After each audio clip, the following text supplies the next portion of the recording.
What's up, everyone? President Foxman is a young man I met in this little corner of the internet. He first caught my attention with some narcissistic strategy. A certain Luke Thompson of Grail Country fame made a community post on YouTube with the question, "Who's the coolest person in the TLC?"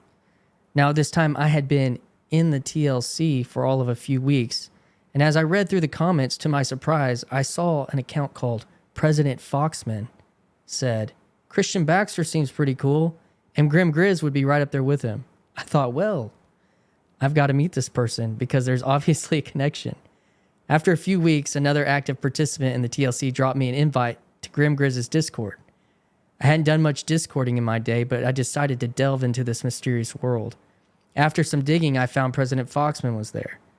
So I reached out to his mysterious person, who thought I was pretty cool. Needless to say, we immediately connected, and I asked if we could practice some conversation craft here on the Yours Truly podcast. So without further ado, ladies and gentlemen, I give you Noah, President Foxman.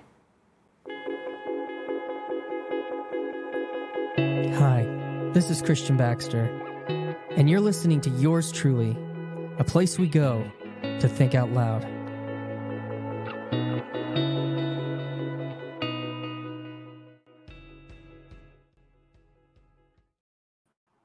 Noah. Hello. Hey, man. Hey. Thanks for having me on. You're welcome. I'm glad you're here. So yeah, this little back and forth on the YouTube. I had never experienced YouTube as like a social media. Mm-hmm. It was only like a one-way content. How long has it been has it been like a social media for you? Not super long. I think TLC is kind of the place where there's been kind of a movement towards more back and forth. For the most part, I think YouTube has, for me, been like a streaming service, that you kind of just send stuff out or take stuff in, and there's not much interaction beyond that. Yeah, that was definitely my experience. How long has that been for you? The lack of in and out, or like connecting with people. Oh, super recent. Yeah. I can't remember. There's a video a while back. I think it was when Waves of Obsession started showing up. And then I realized, there are people who are lurking who are like, want to engage. And I'm like, well, I'm a lurker. I might as well do the same. So I started commenting, and I was trying to find out, like, what does it mean to participate in this kind of game that we have going on? And so I kept asking questions, and I don't know, I kept getting unsatisfactory answers, but I just decided, commenting will be part of that, and then maybe just reaching out to people and talking. Okay, so I mean that his first video dropped like a day or two before mine. Mm-hmm. Yeah, it was like right up there. Yeah. So that puts us like at the same, at least like entering. Like, so how did you said you had been lurking? Like, how long do you feel like you were a lurker for all this stuff?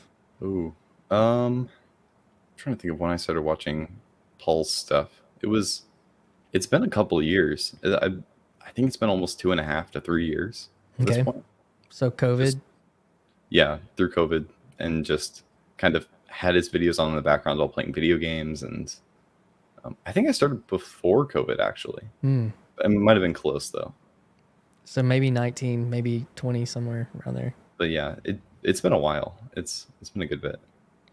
So one of the things, do you mind saying how old you are? Is that okay? Or is I'm 23. Yeah. So when we connected on the Discord, we kind of hopped onto a phone call, and that was the thing that was like kind of surprising, because most of the people that are kind of really doing the social engagement are my age and up. Like, I'm late 30s to 40s, 50s. So that was really interesting to me, that you wanted to participate in the community aspect as someone who's solidly a Zoomer.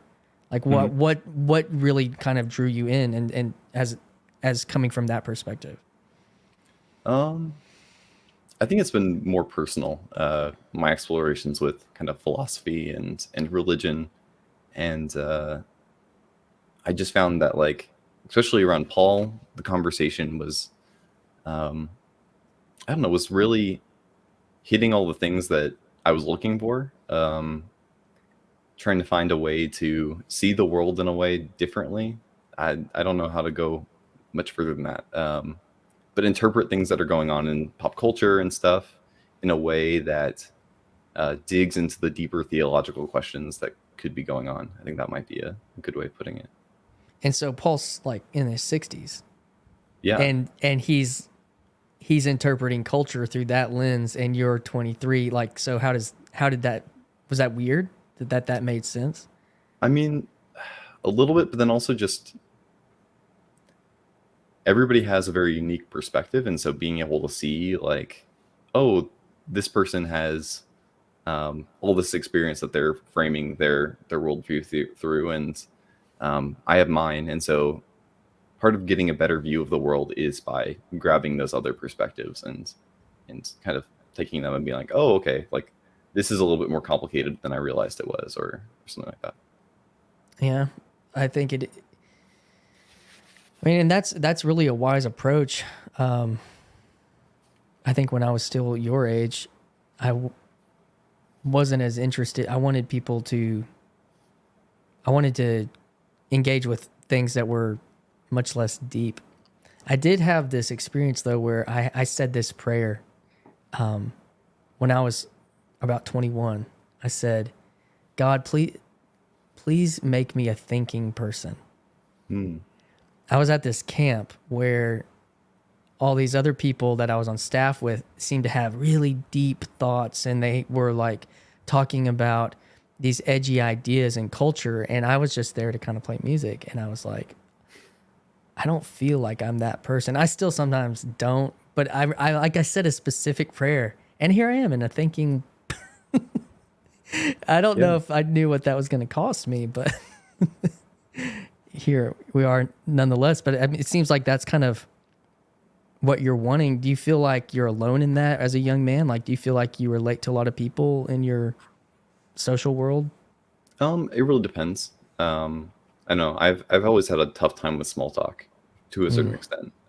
Being able to kind of, I don't know. There's topics I've always wanted to get into, right? Religion being one of them, and talking about philosophy.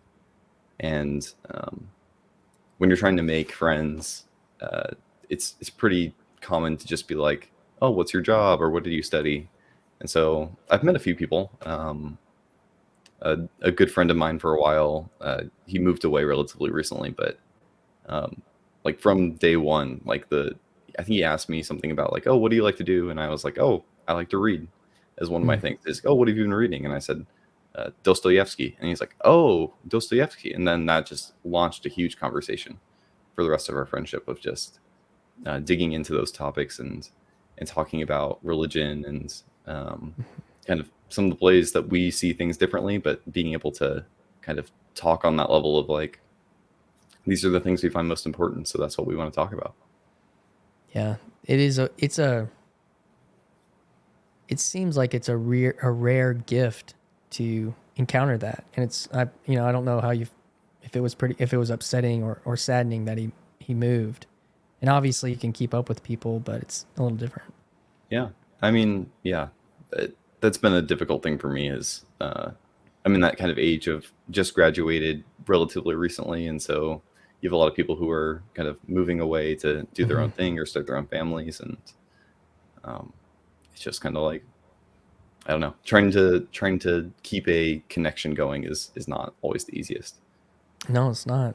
So where are you at? Like, as far as in life, like what's going on? You're just finished school, you said. What's your relationship status like in the world and all that stuff? I got married within the last year. And Congratulations. thank you very much. And right now, I don't know, I have friends who are kind of in that awkward level of distance where they're like, like 2 hours away by driving. And so it's like not super often I'll be able to see them. So for the most part, it's been Discord and doing like a virtual estuary. That's been kind of the way to go about it. But beyond that, I have some hope. Some friends are moving closer. And so We'll see if we can get something going in person, but right now I'm just trying to reach out to like small groups in my church and kind of make connections that way. And that's, yeah. Have you felt That's, like so yeah. you've kind of moved some of those relationships into the digital space, and now you're also trying to like experience some like embodied relationships? Is that kind of the aim with that? That's the goal. But like we were saying before, it can be tough to get those kind of deep conversations going. Um, I found that, even people who are older than me, they tend to have conversations about, whatever's going on in their life, which is, fair. But part of it's like, I don't know. I want to talk about these things. I don't necessarily have somebody to do that with. I think that's a common sentiment around here. Yeah. And not every relationship needs that. And not every relationship that I think is good for a person has to have the thinky talky thing going. But that may be how it's worked in my life. Is that's kind of the kindred relationships. But you can't have like 20 of those. You need something. Yeah. There's like a hierarchy to the level. You need things that are just kind of, shooting You need the a little shit bit of kind of. everything. Yeah. So anyways, it's taken me a while to realize that, but I think it can make you cherish those, those relationships that are like that. And I had one in my life that I lost for several years through pain. And it's been in the last year that we've been able to recultivate and reconnect on that. And regardless of what had happened, I still consider myself almost like standing on that person's shoulders because of the impact that they had on my life. So those things, when you find them, nurture them, hold on to them, because there's a depth to them that can last and transcend a lot of things. I'm going to kind of pivot here.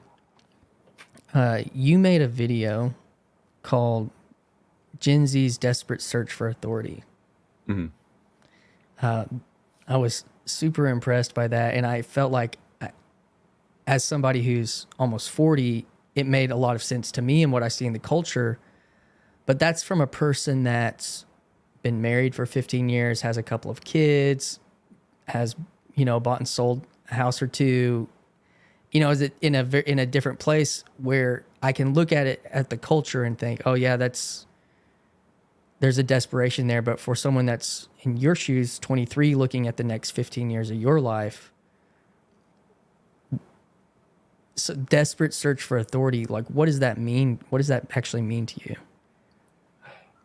I don't know. I have a hard time kind of putting myself into it. I can kind of take it third person and kind of look above, but then to go in can be kind of tough. And I've been considering it. Part of it is, I don't know. I've found a good church home. I feel kind of in a place where I can kind of sit and kind of go along with everything for a while. But I can see the people who don't have that foundation around me kind of latching on to whatever they can find. And it can be really sudden. And so, I was talking to someone today about, I mentioned Jordan Peterson's name, and he was like, oh, he's like a really dangerous person for young people to listen to. And I think it's partly for that reason they think that is because like they associate all the worst parts of politics with Jordan Peterson. And so in their mind, like they're going to go down this rabbit trail of, tweeting some stuff that, gets a little intense sometimes. And so I can see that going on, and I can kind of feel like I don't necessarily feel the same pull, but I'm seeing this pattern that keeps going over and over and over again. And I just feel lucky enough that I kind of reached a place where, I don't know, I feel comfortable having God where he is in my life and not feeling like I have to, I don't know, prove something. I think that's part of it too, is that there's a lot of this something to prove in Gen Z. You'll see that with like I talked about the manosphere movement in that video, and that's a huge one of like not feeling like, you know, you have the right relationship with women, and so you have to prove yourself as a man, and you have to kind of, you know, it's all the toxic masculinity stuff that people will talk about. They'll point to that, and you know, I think that's probably the worst of it. But What are some factors that have put young men in that situation? I think it honestly is the collapse of institutions, not having a place to go. Universities, schools, churches.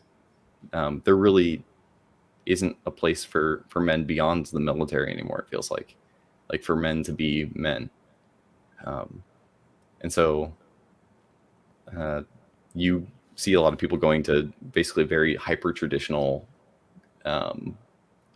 realms where they're, you know, you have the orthobro movement, you have you know, I lived around a lot of like Catholic men, and they, you know, have a tendency to move towards Latin Mass, trying to go that direction. But you also have people who are just, you know, looking back, and they're saying like, what did masculinity used to mean, and like let's try to just like push the pendulum the complete opposite direction. Like let's try to get back to that. And I think a lot of that's that dynamic of like, if the masculine is kind of reduced in the culture, then you're going to see this pendulum back of like everybody's desperate to find it again. They don't know where to look for it. I think that's a major component there. Where do you look for it?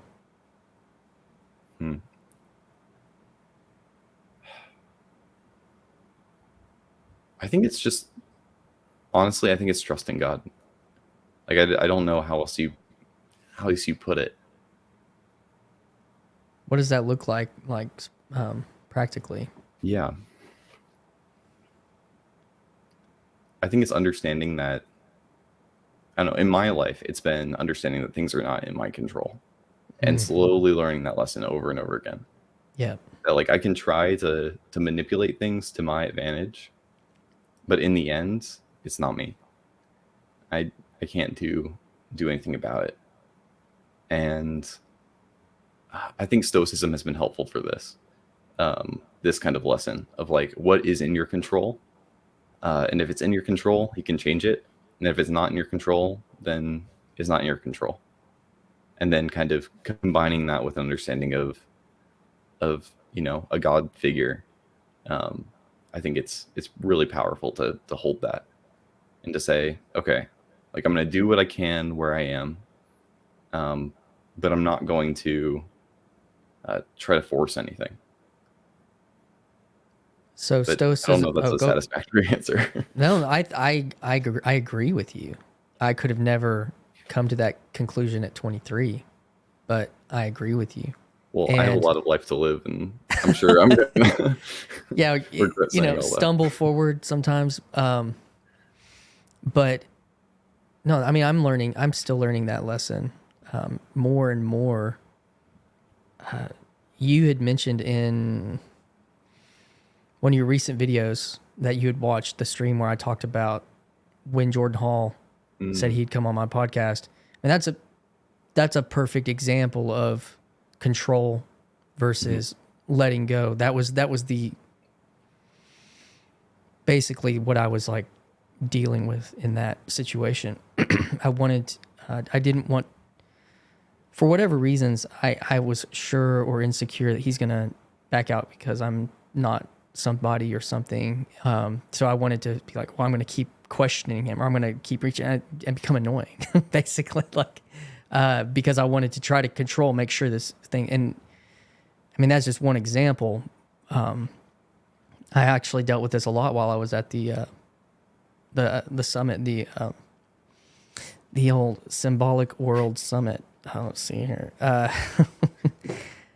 Bumping into all these people, like Jordan Peterson was kind of just walking around. He had security, like all these people that I've like watched on these screens for 6-7 years were just like, you know. Yeah. And I was like, I want to try to control this situation, and So I want to encourage you to continue to seek that as a pattern in your life now as a young man in your marriage, and lean into it because it's right. It's true. And I don't know, you had said on the video you wanted to hear more about that, so I kind of jumped Yeah, into a little bit of it. I don't know if you had any other questions, but I think so. I'm gonna back a little bit. I think you're hitting at humility is partially it. This understanding that like understanding your place in the universe is kind of how I understand humility, and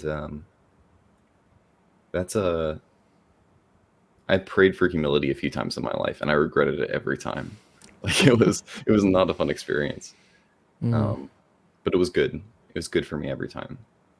yeah. Um, I don't know, and I think that's part of it too, right? Is being willing to enter into that space of being like, uh, I don't know, not that I can be wrong, but that I'm not enough and I need something, and being willing to admit that.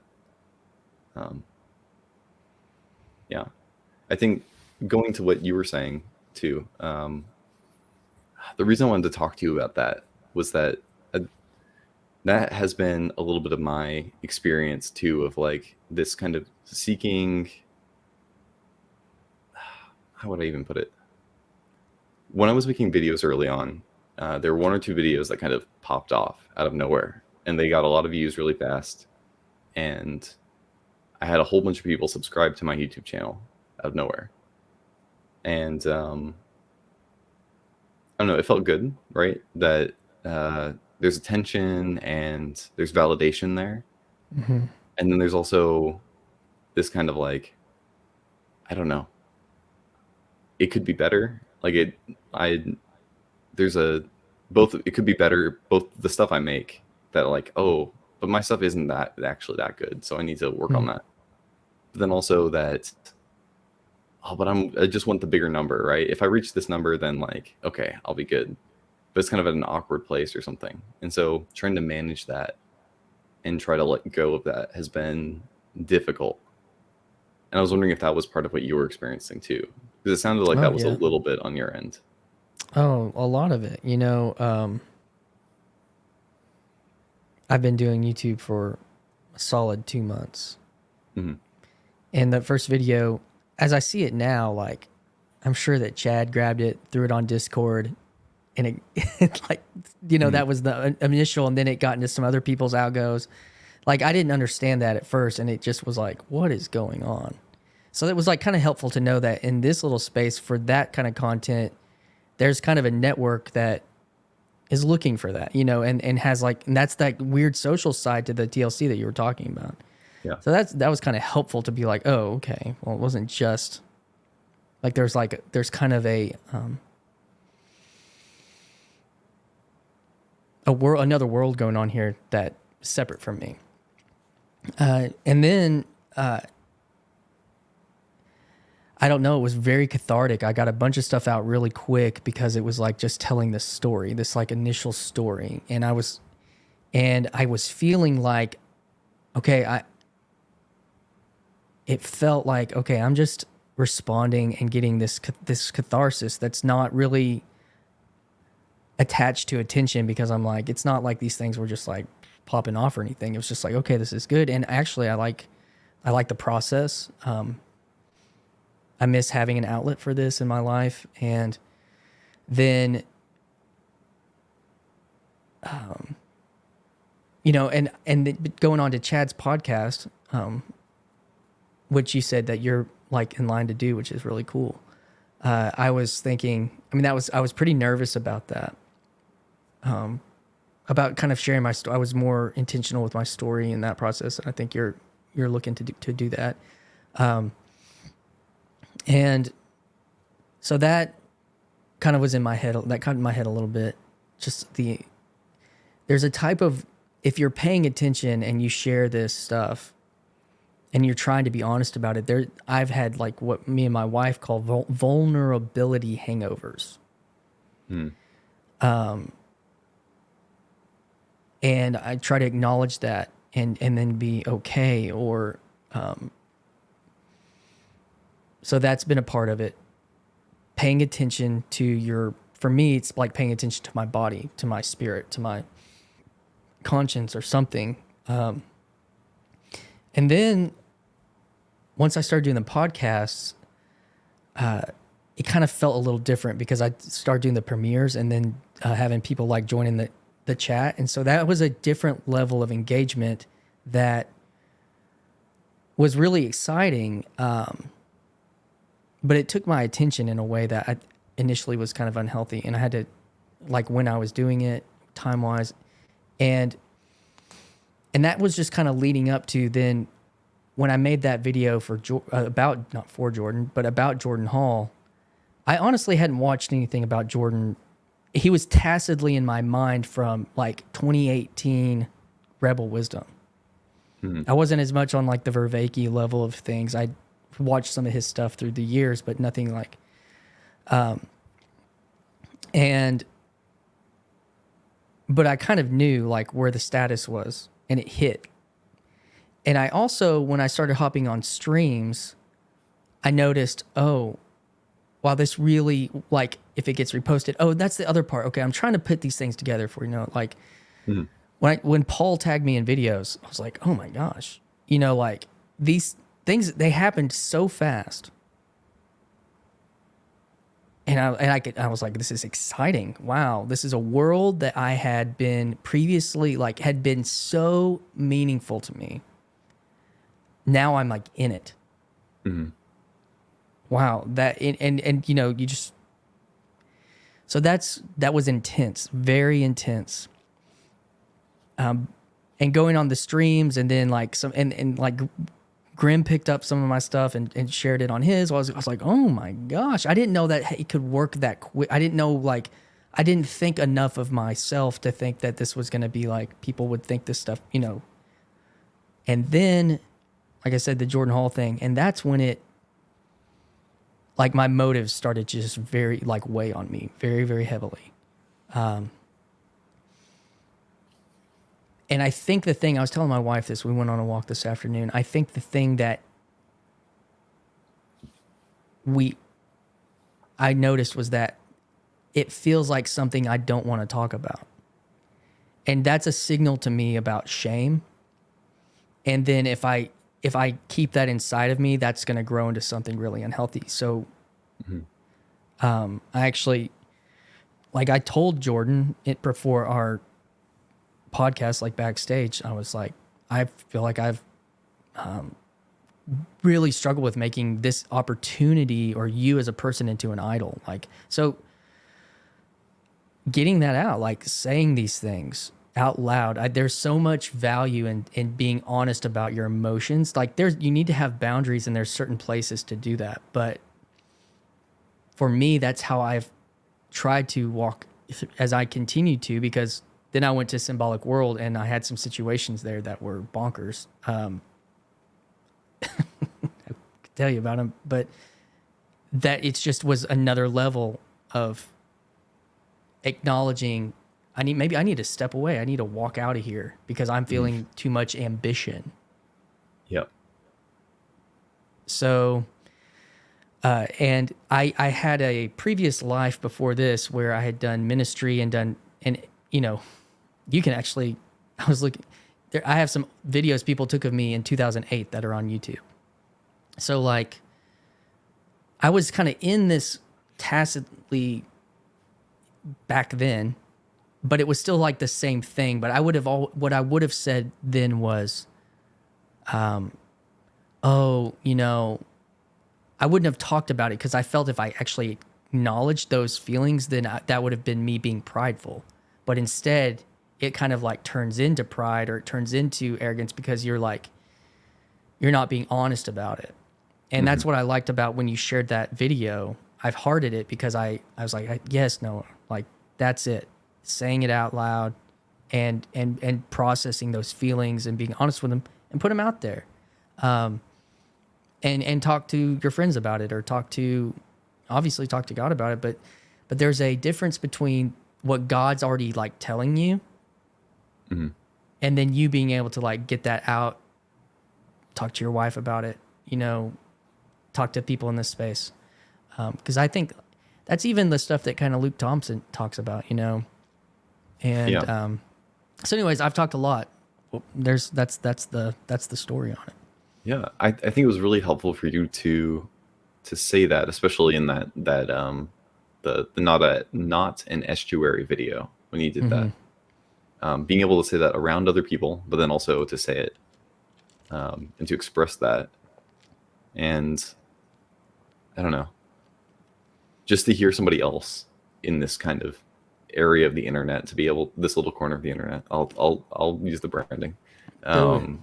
To express that, because I feel like there's a little bit of, I don't know, hesitation to say that quiet part out loud, to say like, actually there are, well, you know, as much as we don't want to admit it, there are kind of these dynamics that are going on here that, like, you know, slowly I'm getting over them, and part of that is just connecting with people personally, being able to talk to, you know, texting back and forth with like Neil or Mick Mo and be like, okay, like, you know, these are not just like internet friends. These are like, you know, they're real people who are on the other end of this. And Yeah. so being able to make those connections has been really helpful. Yeah. Yeah. That's the happened so quick for me going to that conference was all of a sudden like, there's Grim Grizz and Yeah. we're having lunch, and Nate Heil, we're having dinner, and Justin, who I'd had on the podcast too, we had dinner the next night. So it's like that, and I'll go a step further. So,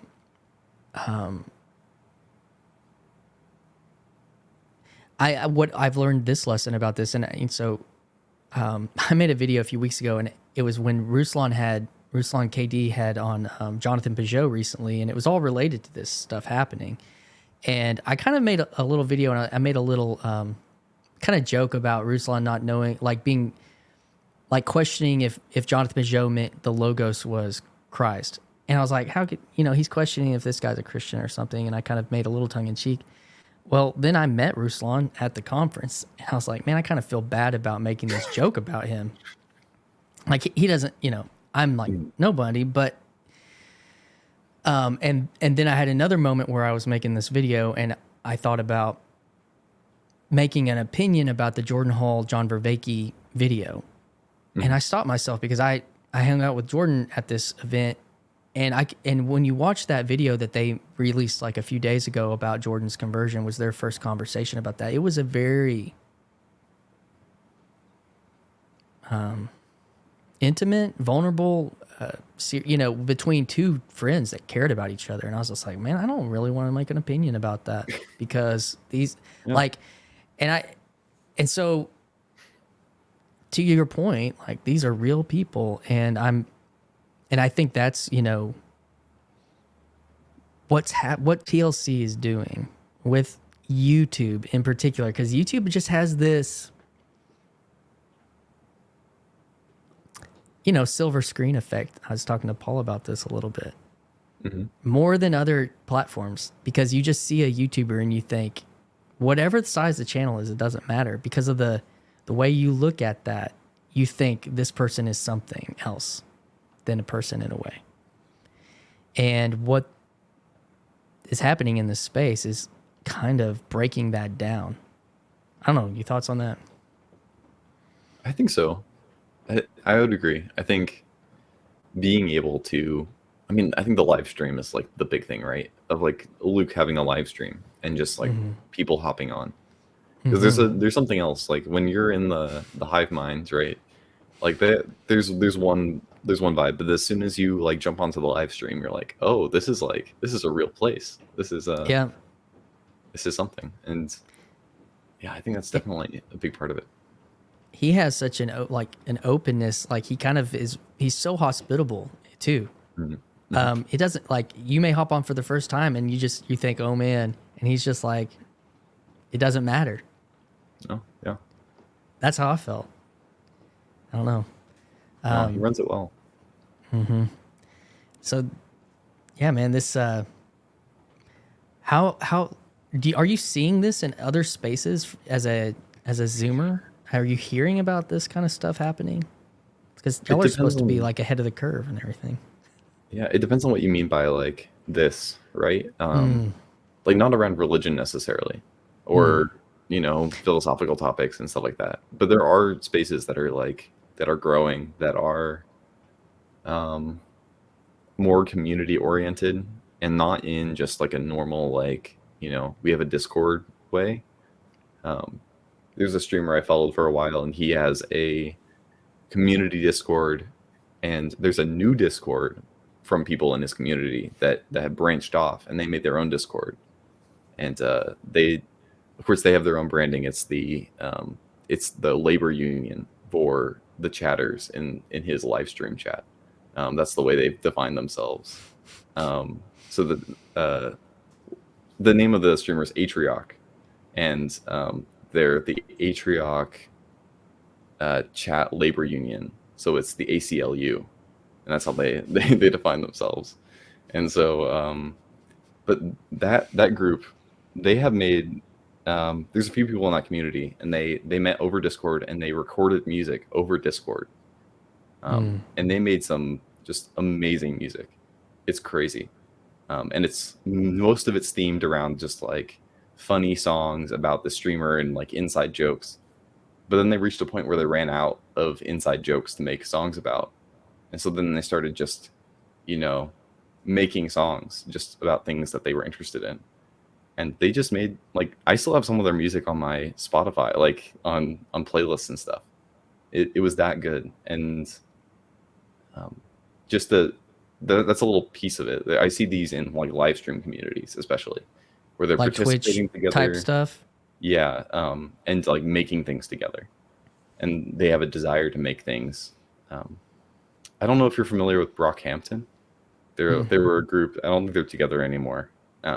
But they're another kind of image of this of like they were all a group of people who started a band because they were all on the Kanye West fan forums back in like 2007 or something like that. And so somebody put out a thing saying like, "Hey, I like this kind of music. Does anybody want to make a band?" And a bunch of people responded, and they did it. Like they made like a huge thing. I think they called themselves a boy band, but I don't think they're quite their style of music. But I think that's where it kind of tends to go is people making stuff together.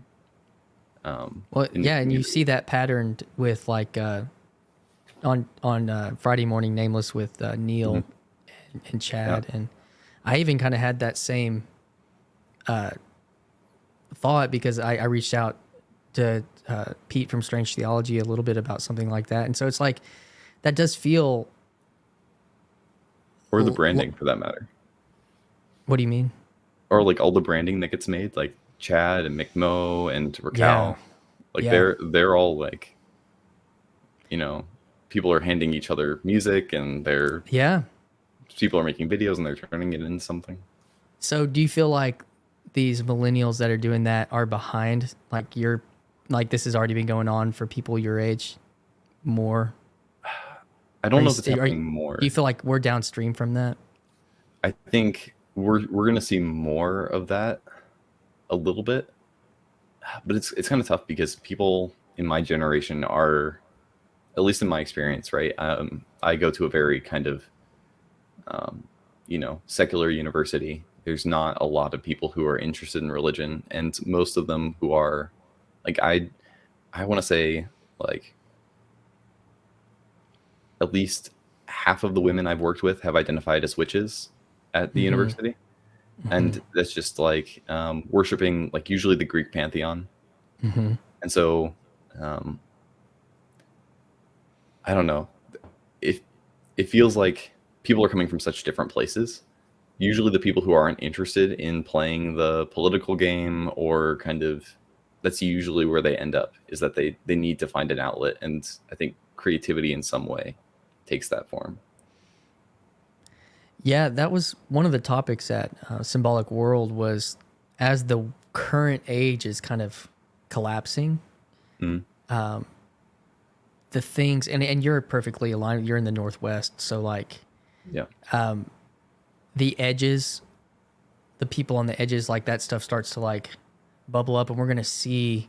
I mean, he mentioned that, like, we're going to see those specific things more and more, as we'll also see probably more people, like you say, come into the older institutions of religion as well. That being one of them, Wiccan, you know. So that makes a lot of sense. Yeah, man. So I actually was having a conversation with Tayo about this, like, before I went to Symbolic World. We talked for like 4 hours one night on a live stream, and he mentioned sports as that other space for that he had seen, like, people in South Korea who are as big and passionate about like a Premier League team because time and distance has kind of dissolved because of this digital thing. So just because they're not from London doesn't mean that they can't really care and have meaningful thoughts about being a Chelsea fan or something like. And sports are interesting because they are regional generally, whereas, you know, religion, not as much, philosophy, you know, not as much, gaming, even not as much, but sports have. So I think that's an interesting, different caveat to all of that. Yeah. Maybe the thing we're digging at is like people want to be embodied, right? I think that might be part of it, is that people are tired of kind of being a passive observer, but they want to participate. And so I think often that will play out in politics. Is usually the way people see that. At least around my experience has been, I don't know, people posting on Instagram, they feel like they're participating by just kind of reposting whatever the big thing is. And that fits in the creative and the sports too. I think COVID had a huge impact on that too, of reducing the ability to participate or embody. And yeah. Yeah, and also even with the breakdown of religious participation. Yeah. Like that's a hugely, you don't even realize, even if you're bored out of your mind, like what you're experiencing, you know, as a kid, that if you're a part of something like that, you know, in my case, that was like 3 times a week. Yeah. You know, Sunday morning, Sunday night, Wednesday night, like, plus if we had a service project or a hangout, or, you know, like it was a lot. And I think taken for granted that was my experience, you know, and so how are we coping with that? Here we are, you know. And the other part of it is that at the same time, a lot of people like my age take this back to 2016 with Trump and Jordan Peterson, and you have kind of a spiritual and political thing going on like together right there. Yeah. And what happened was people started ingesting content, and they ingested it for 5, 6, 7 years. And then, but you look around and you can't embody that process with your friends because maybe you're the only person watching that. And as a millennial, that was probably a pretty new experience because we were used to everybody watching Friends or everybody watching The Office, or, you know, like, and that was like, oh, you had this interest and you're talking about it. Like, we were the last people to experience those community culture, like, happening into our 20s. To your age, we were like, I remember when I was your age, about to graduate college, and The Office had just started, and we lived in this small Baptist campus, and so some of us who had gotten married had apartments because the rest of everyone was supposed to live in dorms, and we would go to the married people's apartments and have Office watch parties. You know, because you could still only watch it when it came on at 7:30 on Tuesday night or something. Like, so I think Office hit the last portion of that, right? Because I watched The Office on streaming when I was a kid, but like exactly.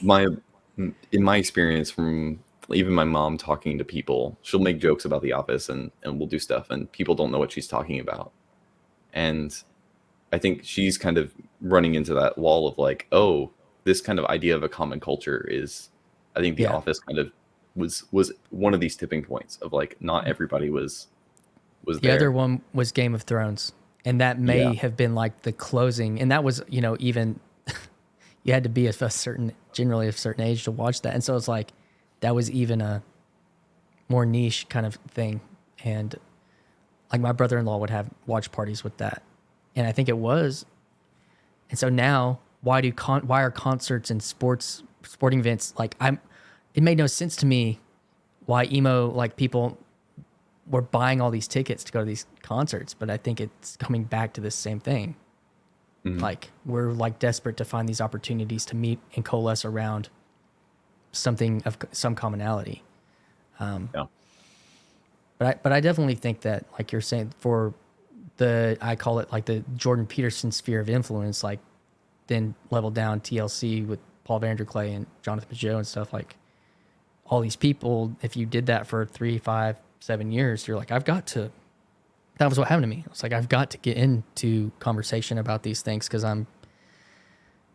it's impossible to just do that at a level with somebody who may be interested in these things, but it's going to take them like a year to even probably like be able to have that conversation. Yeah. Well, that was the idea with Estuary, right? Like, I think that was John Van Dock's plan. And I think in many ways it worked.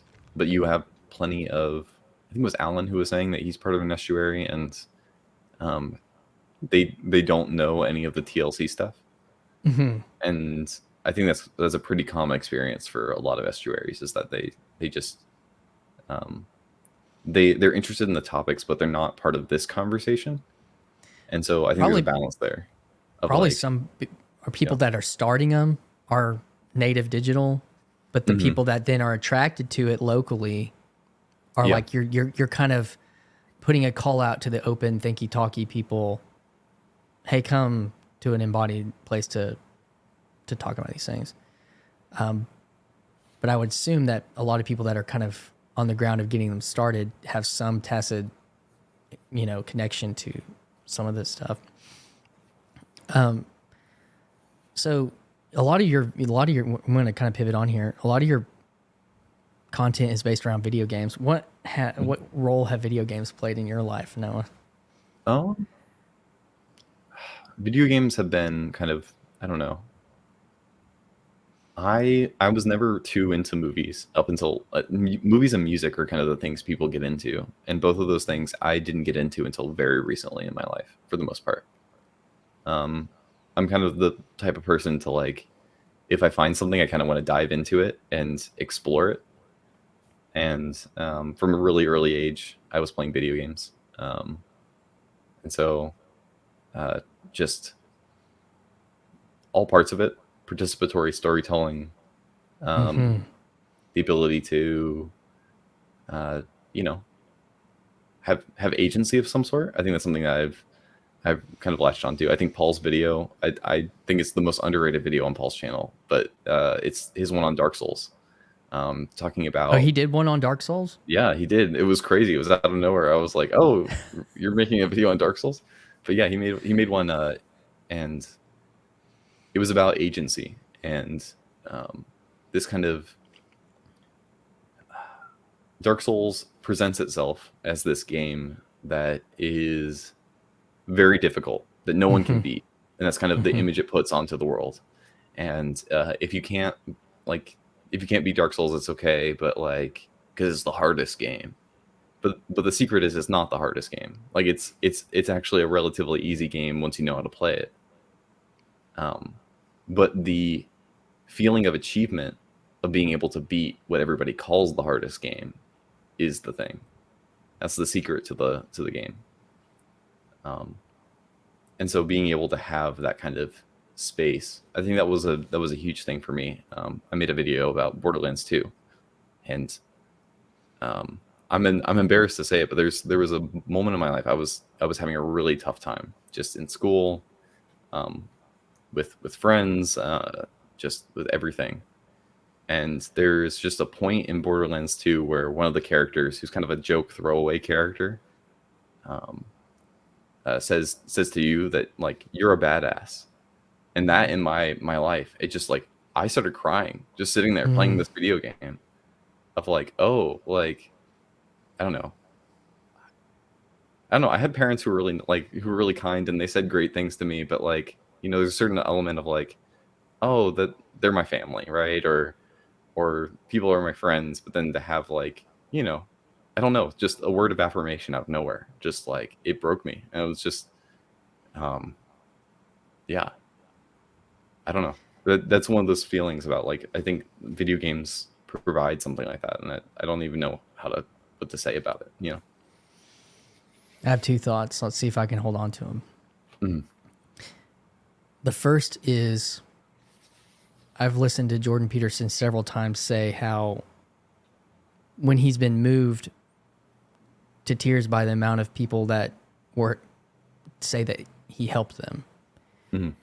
The thing that he said that was so profound is that he feels like what's helping them is such a little thing. Basically, you're a badass, or you could be. Yeah. That's basically, yeah, but like, that's, yeah. What does that say and always, even to the conversation you had with your friend the other day, it's like that he's so dangerous that what is dangerous is that he's trying to make men, not even toxic, like take responsibility for yourself, get married, set a goal for your life. Like, what the hell? Why is that? Yeah. I mean, there's reasons why people think that's dangerous, and we don't have to go into that conversation. But that's what that says to me, Noah. Whenever you say that, that's what I hear. One. Two is I see this as a theme in the TLC for a certain segment of it. And I think that was embodied in a really real way today on Slack's conversation with Chad. Mm-hmm. He talked about that very thing, that he called it something he might call addictive, but at the same time, I mean, I would say I've had definite moments of video game addiction in my life, and but what is it? It's that very thing. It's the same thing, like where there's this situation where you feel like you're doing something incredible, and of course they're hijacking that. That's fine. That's real. But there are a few things in our culture that are calling us to that. And so say maybe you're not made to be a football player. Well, it's not a natural part of existence to have to necessarily challenge yourself physically in the world or something at this point in a lot of situations. Mm. And, I think about this with my son. I've got a 7-year-old,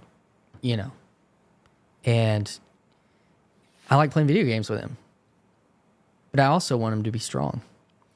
And I think about that. It's easier for me to play video games with him.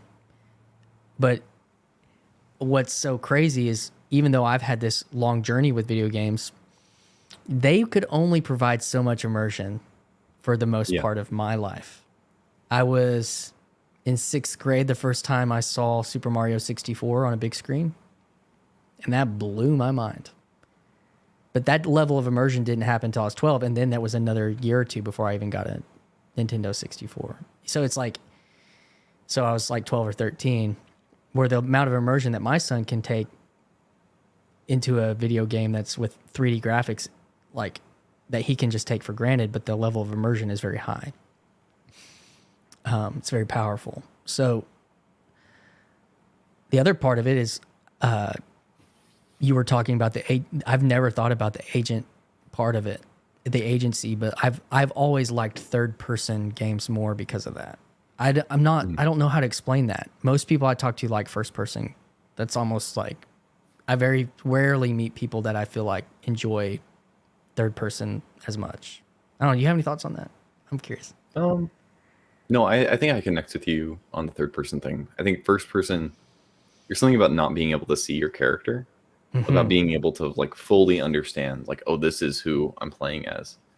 I think part of that also is like it's taking it outside of you. It's kind of putting it onto someone else and being able to I don't know. There's a certain fantasy to that of being able like to a be like, oh, I'm this vicariousness. character. It's not you, it's this thing, but you are that thing, but it's not. Yeah, like a vicarious fantasy. I think, and I've definitely dealt with fantasy as a struggle in my life and a lot, like just mental fantasy. So to hear you say that, it makes a lot of sense to me. So yeah, yeah, there is this, it's not you, but it is you type thing. Yeah. Whereas first person seems like it is just more like it is you or something. I don't know. But yeah, I mean, you've made a lot of videos where you've done the kind of you're playing, but you're kind of narrating about another topic while like, are a lot of those I think I talked to you earlier. Some of those you're like pre-recorded. Have you done any where you're playing and talking at the same time? Have you done any of that? No, my experience of trying to do that just in like conversations with people, I get lost too fast. I don't know. I'm concentrating on two things at once and I can't manage them. And so I think it's better to record it later. I know someone who does something similar to that. I think what he does is he watches the video as he's recording what he's saying. So there's one less level of like interaction, Gotcha. one less level of distraction. I was like, that seems like it would be a good middle ground there. What were your thoughts on Slack's video today when he was talking about some of that stuff? It was good. I think I'm still trying to get my mind around it. It was I liked his story a lot, and I was very glad he was able to share it with us because I think his story isn't quite like anyone else's. Everyone else's is very come to Jesus moments, and his is very like, no, like this is where I am, this is what happened to me, and processing through that. And so you can kind of see the layers there of distrust of the system, but then also trying to find a place of stability. And I think the beautiful part was the part where he talked about like he had reached the point of nihilism and he was happy to be kind of in there in COVID. I'm going to play my MMOs. I'm going to stay there. And like, this is going to be great. I'm only going to talk to people I want to talk to. And I don't have to worry about anything. I can just do whatever. And then kind of having this friend come in and be like, there's actually something more here. And it's interesting. And reluctantly being pulled out of that and noticing like it is better. It's harder, but it's better. You can correct me, Slack, if I'm wrong, if that's not your story, but that's what I took away from it. So yeah, that was Nate, right? He was talking about. Yeah, Nate. Yeah. Nate Heil from Grail Country. We're talking about Friday Morning Nameless channel with a podcast with a guy with his handles Slackarius, and Nate Heil helps run a channel called Grail Country for anybody that's not familiar with this little subculture we hang out in here on YouTube sometime. You mentioned nihilism. What's that? I feel bad for using all these names randomly. I keep. No. I mean, this is it. Okay. This is where we're at, dude. This is where we're at. Giving props too. You talked about nihilism. You made a video about nihilism. Do you feel like is that something you've dealt with, or you just see a lot, or that's kind of the black pill thing? Talk to me some about that. I think it's part of my story a bit, but just I think it's kind of a common experience for people my age of kind of looking at the world and seeing. I think it goes stages. It usually starts out with there's a meaning to life, and then they reach a point where they're seeing everybody talk about the meaning of life. And I'm like, oh, my meaning isn't the same as other people's meaning, or what I think of as meaning. Like, I grew up a Christian and I saw there's a Buddhist and they have a very different view of the world. And that easily kind of goes into, well, they can't be wrong. Like, I'm not going to call them wrong. That would be rude. There must be something right there. But I don't think I'm wrong. And I don't think this other person's wrong. So it must be kind of a relativistic framework. Like, oh, it's just me or whatever you want. And then I don't think relativism holds really well. It doesn't last very long. Yeah. And I think that's where you reach the nihilism point, where it's like, oh, there must be nothing kind of holding this together. And so if I'm going to get what I want, I'm just going to take it. And so what I did in my video was I tried to, specifically on moral nihilism, take the philosophical arguments and kind of lay them out and kind of play it out in a video game and show like what's going on if you actually practically play out the role of nihilism. And so that was a fun project. Yeah, it is interesting. I've played a few games that have made me wonder. The first game I saw that was in the first Fable game that came out when I was in college, and a buddy, my roommate, was playing through it, and I was like, "Oh, that's kind of fast." Because you watch the, that was one of the first ones where I saw a moral option come into play. But then there's a recent one. She's man, I played through part of it. I can't remember. It's a female protagonist, I think, and she's kind of in a, I don't know, like a world after like modernity years, and then she's got like bows and arrows and stuff. I think it's on. Oh, Horizon Zero Dawn. Got it.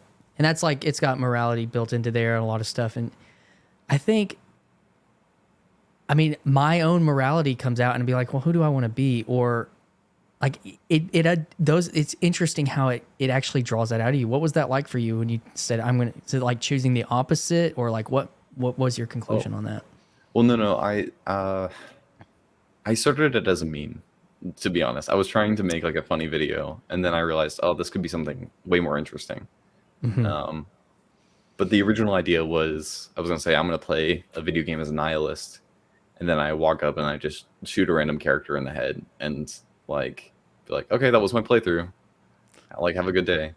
But then I realized, oh, like let's take this seriously, and let's make something that like actually explores this idea. And so I kind of go through and I kind of take a few key moments, just in interactions, and I kind of lay out like, what does nihilism have to say about each of these things? And so there's a moment pretty early on in the game where, my character runs into a character who's totally friendly. They're just a merchant. And I say like, well, should they steal? It doesn't seem like nihilism has anything to say about that. Should they kill the vendor? It doesn't make sense. And then I kind of play that, or like it, not that it doesn't make sense, but they can just kill them. It doesn't really matter. It's just nihilism. And then I try to like kind of go further, and I'm like, well, actually, there's another time where my character is running into a different character, and I'm like, well, now you would think that I would kill them because of nihilism, but actually nihilism doesn't say that that's wrong. Like, you should kill people either. It says nothing. And so my character doesn't kill them and just lets them live, but kills their dog. And so it's just like this kind of thing of like, you can, and then I went to the next level of like, well, is nihilism just doing whatever your biology tells you to do, or whatever you feel like doing? And I say, well, no, that's egoism. That's just doing what you want. That's making you the center of the world. But that's not nihilism. Nihilism is, there is no center to the world. And so actively rejecting it is also a valid option. And so when all paths are open to you, then nothing makes sense. And like, you can't make choices. And so either you have to make random choices, but a random choice is almost a morality in itself, right? Just rolling a dice to decide your morality is also a morality. And so I kind of end the video saying like, even if it makes sense philosophically to be a nihilist, you can't play it out. It's an unlivable philosophy. And that's my whole kind of thesis around nihilism. And I've tried to make several videos, and I feel like I always get comments that are kind of like, well, I identify as a nihilist or whatever. And they're like, I liked your video. And I'm like, did you understand my video? Are you a nihilist? But no. Yeah, there's if nothing has meaning, then there's no reason to care. But we have care like built into ourselves somehow. Yeah. But it's like a denial of reality. That's the thing. Philosophically, you could come to this conclusion, but it's a denial of something that's real in our world, about consciousness versus maybe biology. But Well, and that's, why even go ahead. like I don't know, why even argue for it, right? Like, what is the point? Why get mad if somebody tries to stop you from doing something? That's care. Yeah, you care about your agency. That is another type of care. And so, And yeah, yeah, and so when Jonathan Pageau says we need to acknowledge that the world is made of more than just material, it's made of things like care and attention. Like that blew my mind, dude. He yeah, said that at the art conference, and that blew my mind. He's probably said it in other ways, in other times, but like that yeah. made so much sense to me. Well, there's sometimes where you hear something, and I've had this experience lately, or maybe not super lately, but where something has been told to you your entire life, but then there's just a moment where it's just like, oh, that's what that means. And then you try to tell other people, and you're like, you sound just like the people who told you your entire life. Like, I don't know. I'm trying to think of stuff, but I don't know. Like, stealing is wrong. And it's like, oh, I understand. Stealing is wrong now. And try to tell other people, and they're like, yeah, obviously. And I'm like, no, Yeah, not obviously. Like, this is something that hit me. yeah, that is it's true. But that's the pursuit of wisdom. Mm.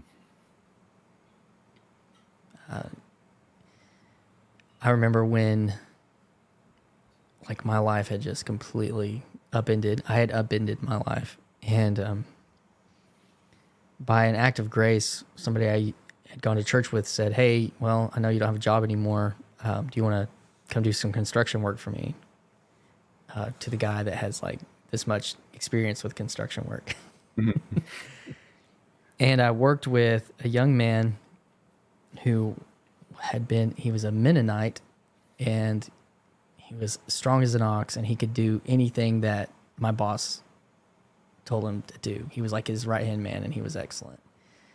He was a good man. He had dug wells in Haiti. That was like something he had done on his own time.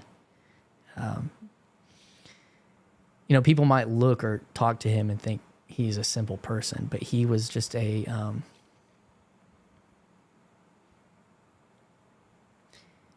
had a spirit of gentleness and kindness that I hadn't encountered very much in this world. Was somebody that strong, and that capable. Mm-hmm. And he didn't really know exactly what had gone on in my life, other than I think his boss said, something bad had happened, and he's struggling a lot right now. And we were sitting down eating lunch, on the edge of the work site with our lunch boxes,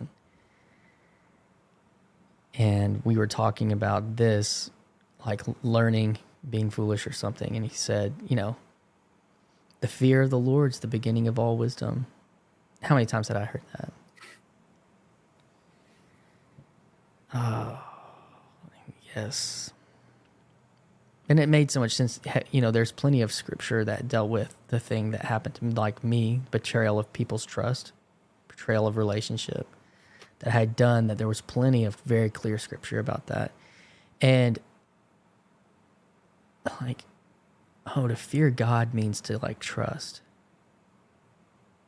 that, not that maybe God did this to me. I don't know how that works, but it's like, I did it to myself.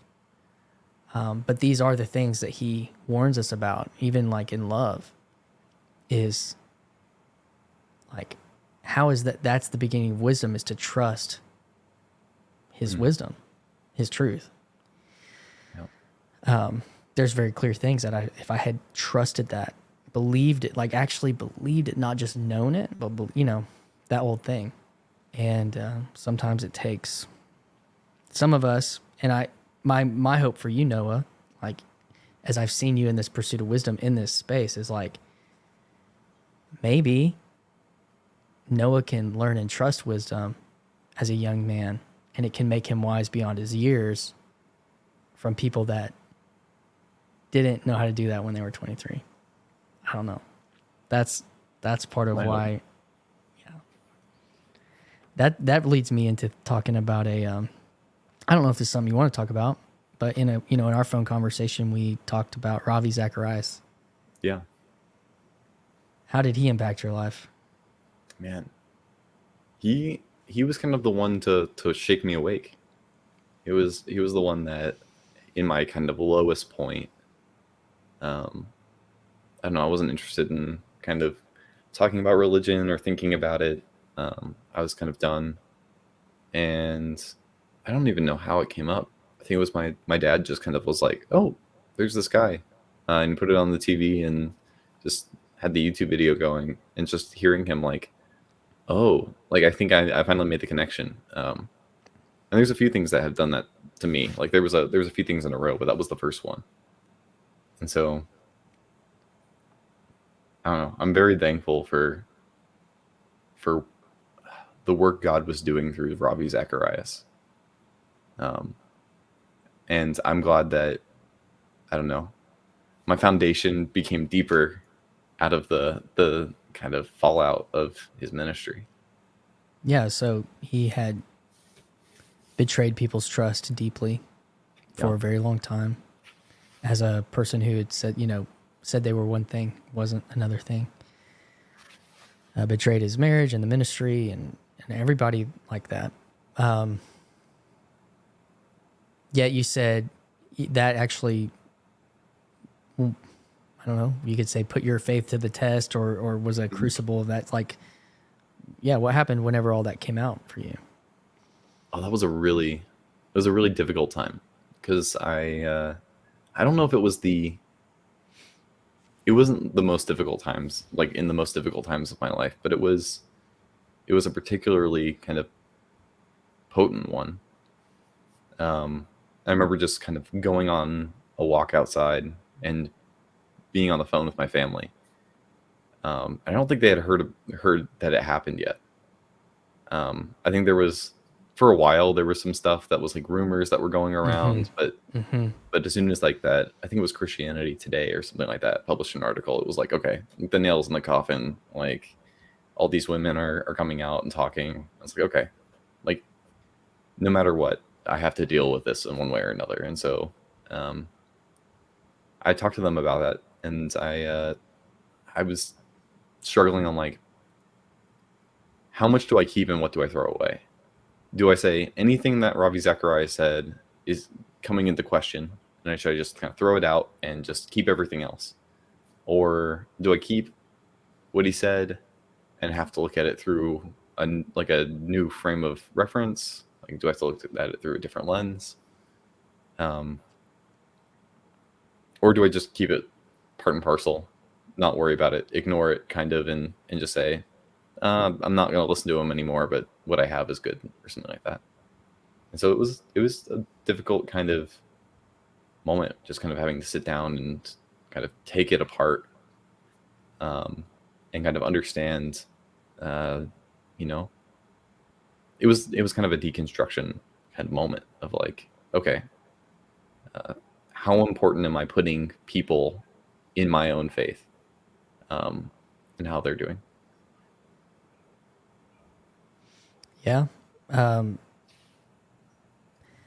I've been in a situation in my life where my trust has been betrayed by that, and I've also betrayed people's trust by that.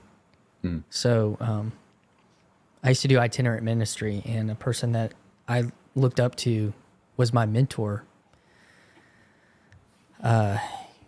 He ended up going to jail for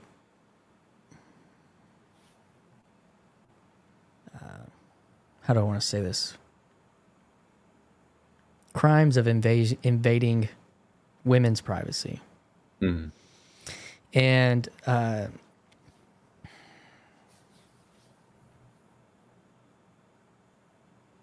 And he was who I trusted more than anyone in that space of doing like traveling ministry, and I've known him since I was about fifth or sixth grade or something, and we're from the same town and all that kind of stuff. And yeah, that shook me. I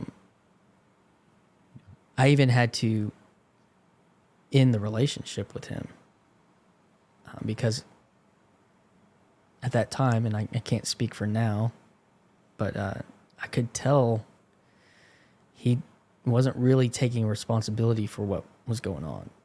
And it was true what had happened. Yeah. And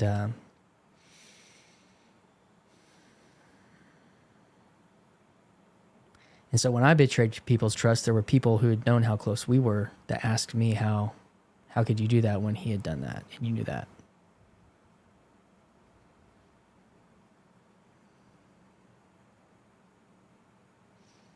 And it's not his fault I did what I did, but it's, you know, like, it's also why it's important as a young man who you surround yourself with and seek discernment, like, about people's character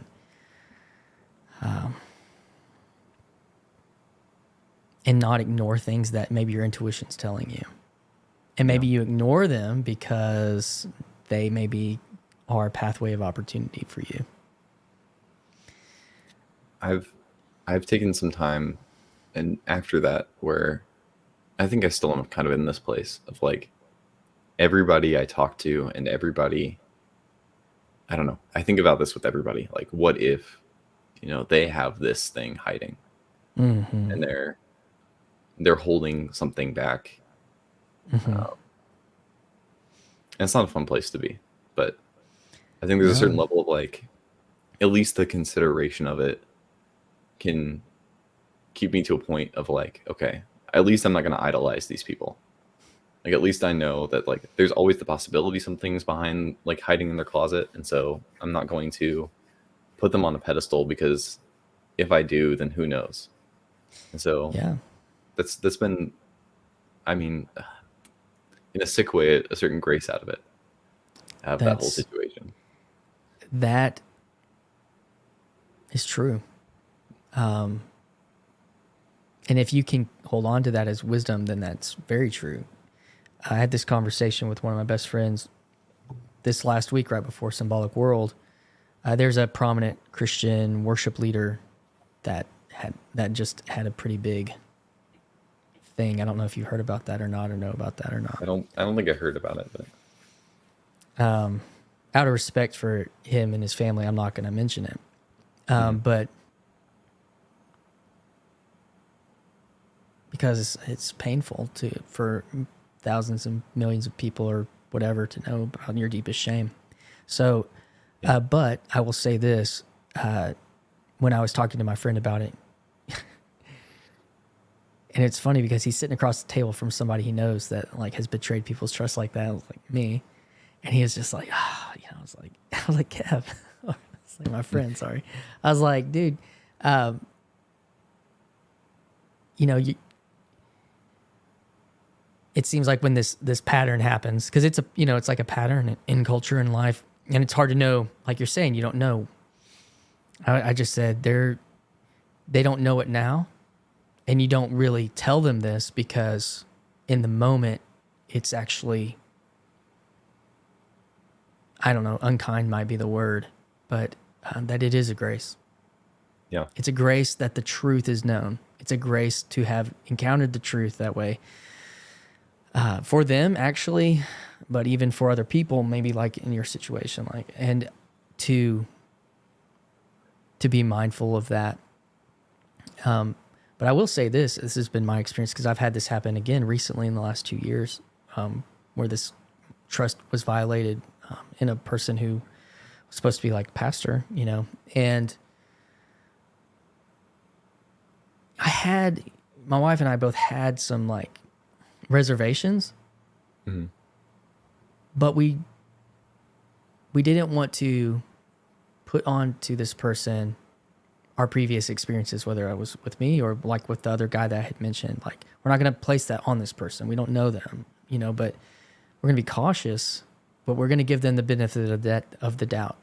And I think that's all you can do, is you can be hospitable and you can be gracious and give somebody that benefit, but you can also hold on to your intuitions. And there's this, I don't know who to attribute this to, but one of my wife's, our favorite quotes is, people will tell you who they are. You just have to listen. Mhm.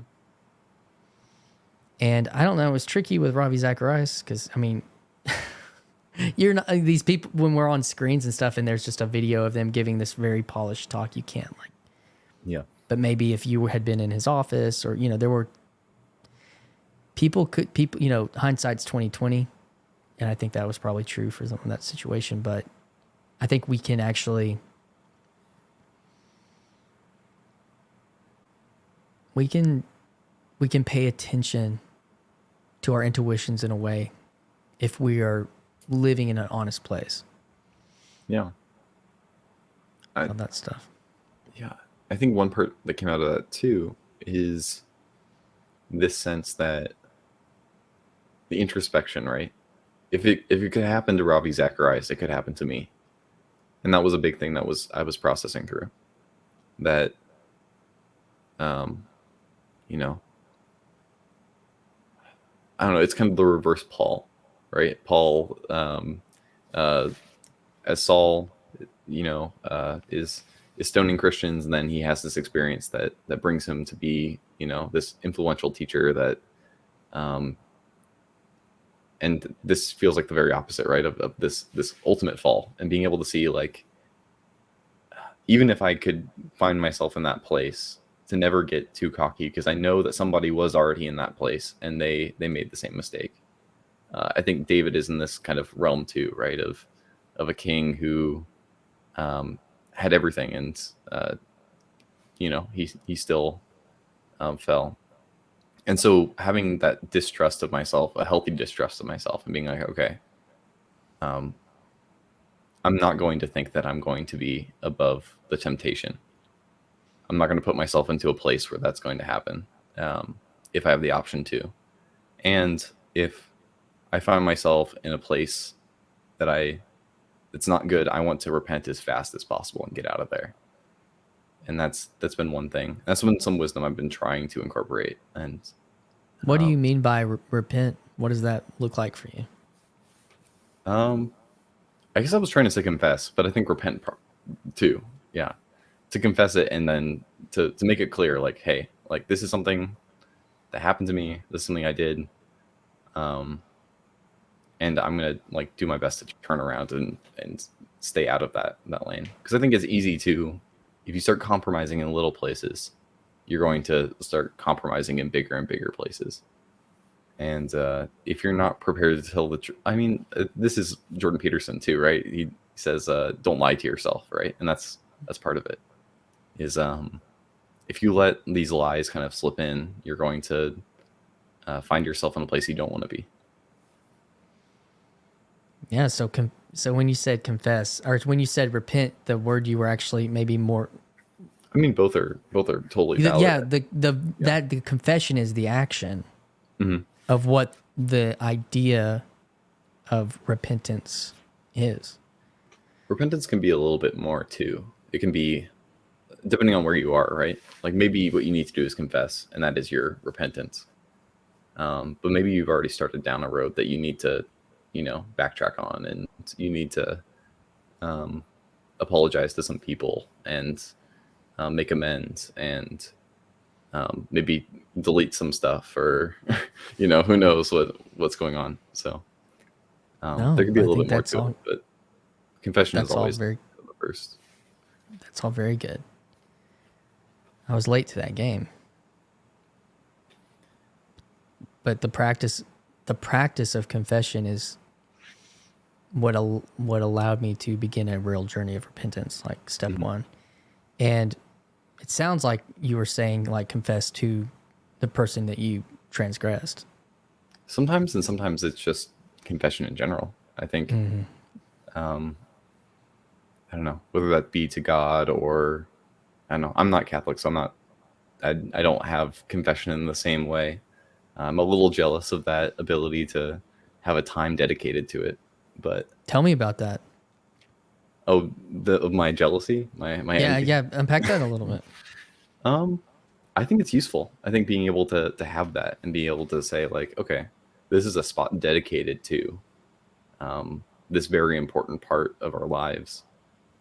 Being able to confess your sins, And, as a Protestant, you kind of just have to make that for yourself. There isn't a structure for it. And so there's upsides and downsides to that. The upside is I feel comfortable doing that, with my wife or with a friend. I don't feel like I have to make it extra formal. I can just say, hey, take somebody aside. Do you mind if I tell you something that's been going on?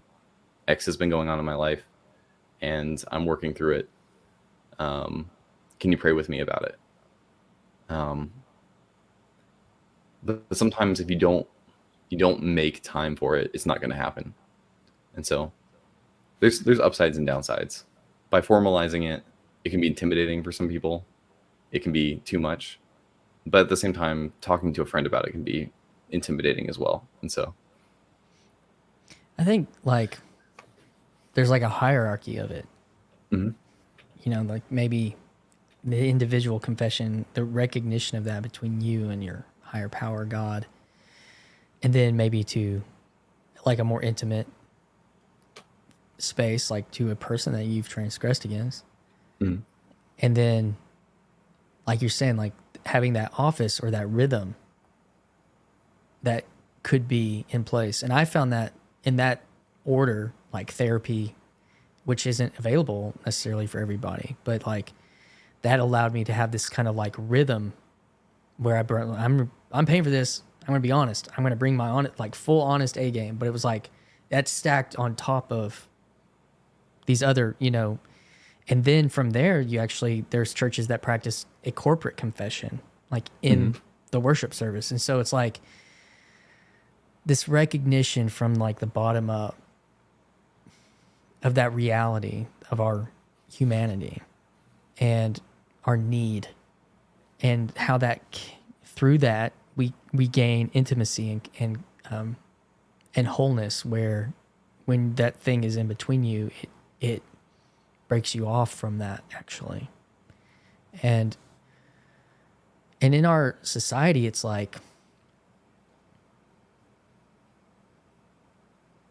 where is that message? I don't know. I mean, Yeah.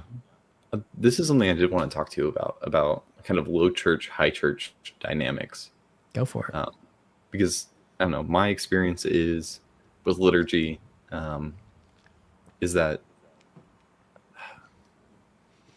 liturgy to some people is extremely meaningful and is kind of the place where they can find these rhythms and see the story that's being told.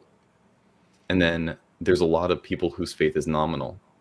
And when they're in liturgy, they feel like they're kind of doing enough to get by. And in their life, it doesn't play out. And I've seen both exist at the same time. And so when I see kind of Protestant churches kind of going for, let's go heavy into the liturgy, part of me is like hesitating because I've been around a lot of ex-Catholics who kind of look at that and they're like, my experience was not super meaningful. I find that, the personal relationship kind of dynamic to be more meaningful.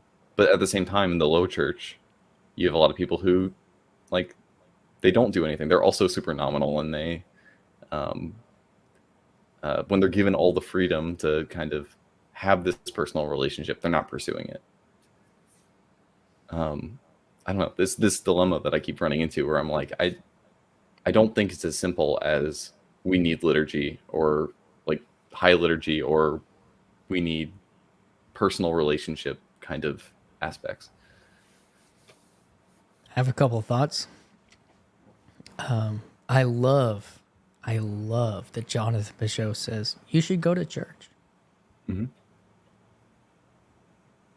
He's in like the highest, like he loves anything that's like esoteric and just like in the Orthodox Church, the priest isn't even facing you. It's like this, you're wrapped up like, but you know what? He doesn't say go to the Orthodox Church. Mm. He does that on purpose. And he used to be evangelical. I picked up on that because of, and even at the symbolic world, he had some pretty harsh critiques for some keyboard orthobro warriors. When we were touring an Orthodox church and talking about these things, he spoke with annoyance about some of that you're aware of, you know. Yeah. So I would say that he is an example.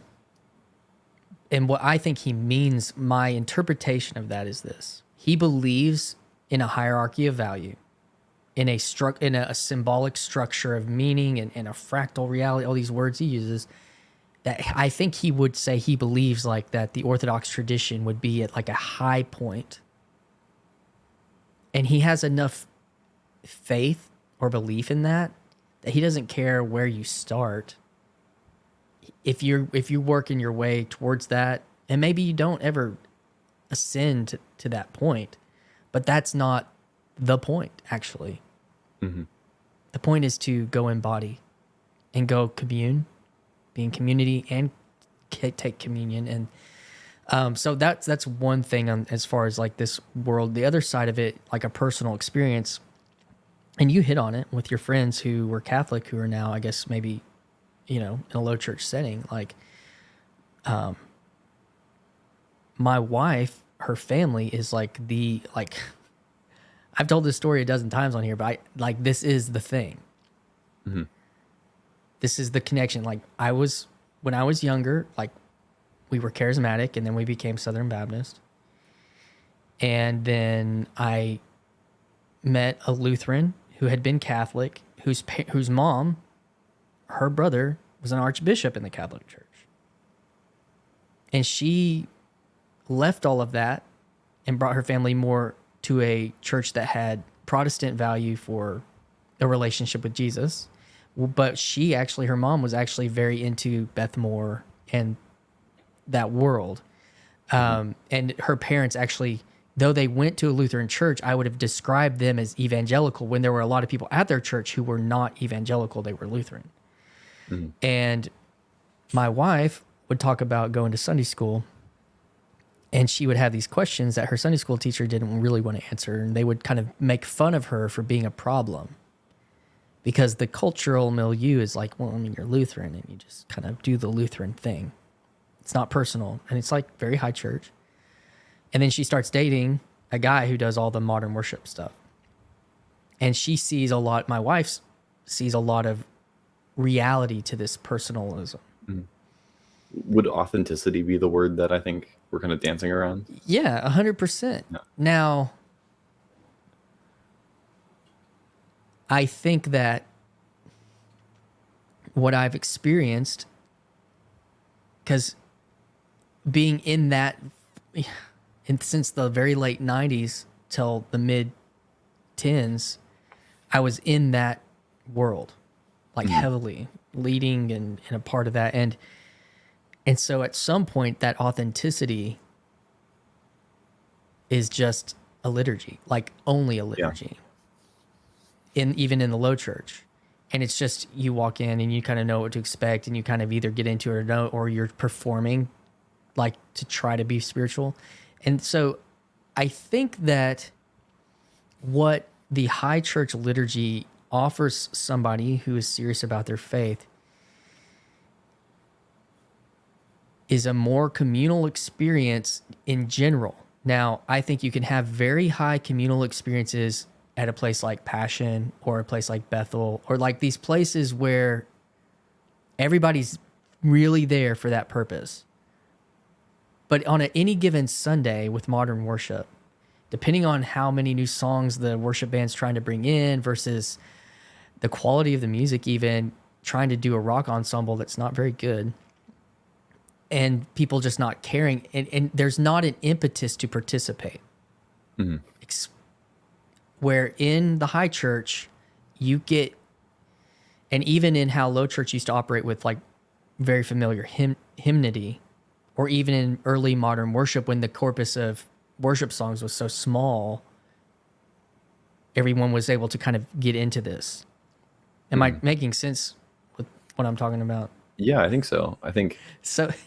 My point is that the move towards the high church for a communal experience and a more distinctive, I would say, telos when you're talking about the Eucharist, whereas the telos in maybe a charismatic is like the random chance that you might encounter the Holy Spirit or something like that, or the random experience that you're gonna like have the energy to get your worship on. You know, like there's, if I don't know, maybe the frames I want to lean on are like, you know, order and chaos, where the Protestant church is very much, you know, the fringes, and then, you know, the high church is very much very highly ordered, and so that's not going to move very much. And I can understand why, like, having a bad day and going to a Protestant church can be difficult, because if you base it on authenticity, well, like, saying that you're not doing well is not part of our Protestant liturgy, and so you feel like you can't be authentic in that situation sometimes. And so what I would say to that is there's the power of simple parts of liturgy, of formal liturgy, the creed and the confession. That's kind of the root that I would say from my experience, at least from that aspect, non-Eucharistic. So because what happens is whether you care a lot or not, or you're in it to win it or you're not, like if everybody in the room, most everybody in the room is saying, I believe in God, I believe in Jesus, I believe in the Holy Spirit, I believe in the virgin birth, I believe in the church, I believe in the communion of saints, like I believe in the resurrection. Oh, whether you know it or not, like you all just said that you believe in this weird stuff that we're here for. And that's actually very powerful as a psychotechnology and as an embodied experience, where if the music's loud, and which I like loud music, if the music's loud, I like to feel the bass. If the music's loud and it's actually not now, the point isn't always participatory as the goal. It's like, well, we're trying to teach this new song, and like, well, if you haven't gone to church here for a while, like, it's so hard to create a consistent participatory experience with new songs every year. That's just a reality now. Trying to keep with the trends. Like, what is that? And so there's within adding or participating in liturgy, it is a highly participatory activity, and it's not the person with the microphone, it's the church. Big deal. Two, the confession, because you hit on this, like, well, what if you feel shitty and you're at church? Well, then you hear 100, 300, 500, whatever your church is, 50. Yeah. People say, I am a sinner. Oh. Believe it or not, you're not alone. Believe it or not, we're saying, it's like a reminder of these things together. So like, and what's happening is it's corporate and it's communal, where that is so much more hit or miss with just music. Now, I like the idea of having the same types of music with those things. Mm-hmm. That's me. But at the same time, that can be very jarring for people that's never been a part of their experience. But in a church that I was involved in, it was interesting because, say you do have Catholic people like your friends that show up to your contemporary charismatic church or whatever, and all of a sudden you say the Apostles' Creed, they're going to just be right. They're going to be ready. Now, who knows how they feel about it, but it's like, oh yeah, I'm in.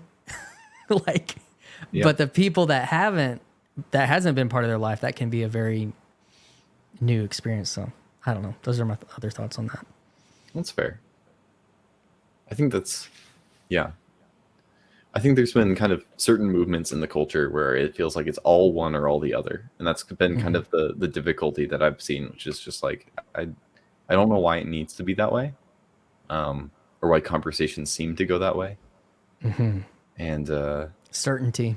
yeah, um, I think that I don't know that's some of the freedom that I get from being a Protestant is that I can say, like, there's going to be things that fit people better than other things.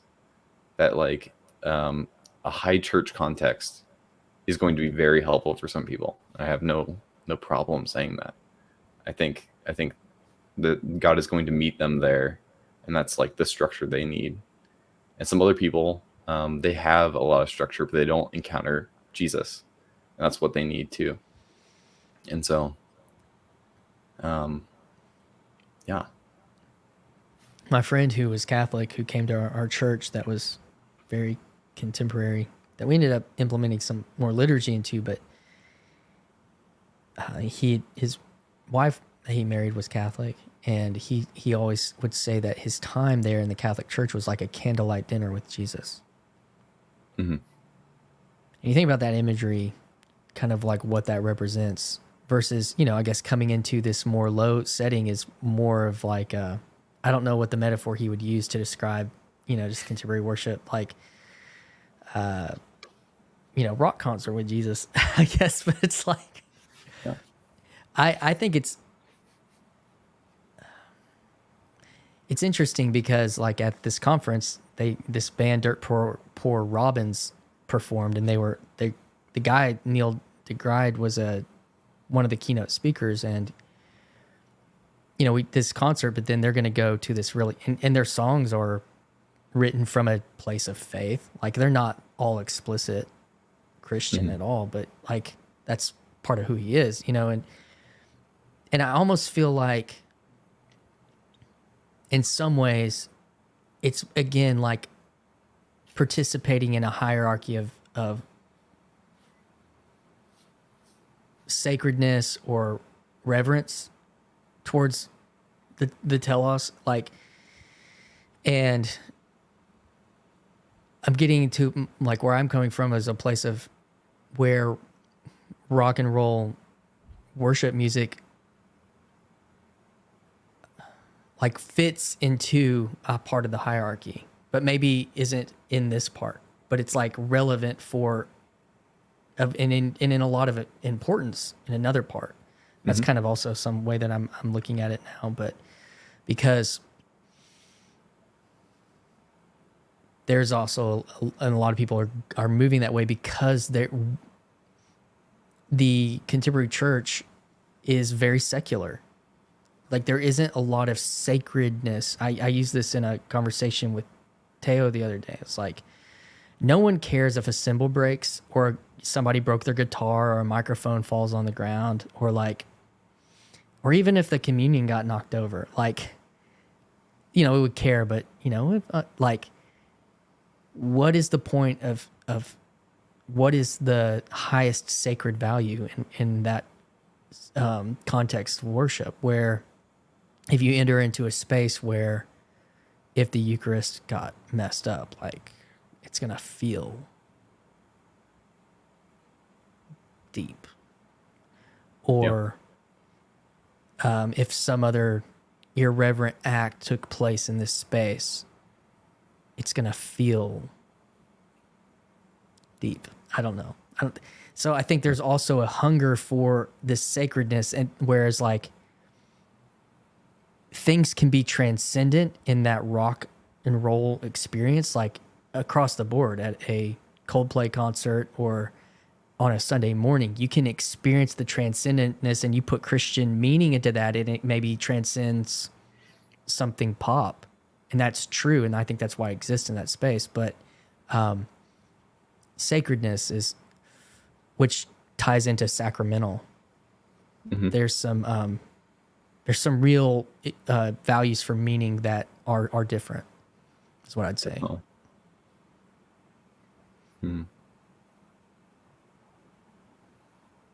Yeah.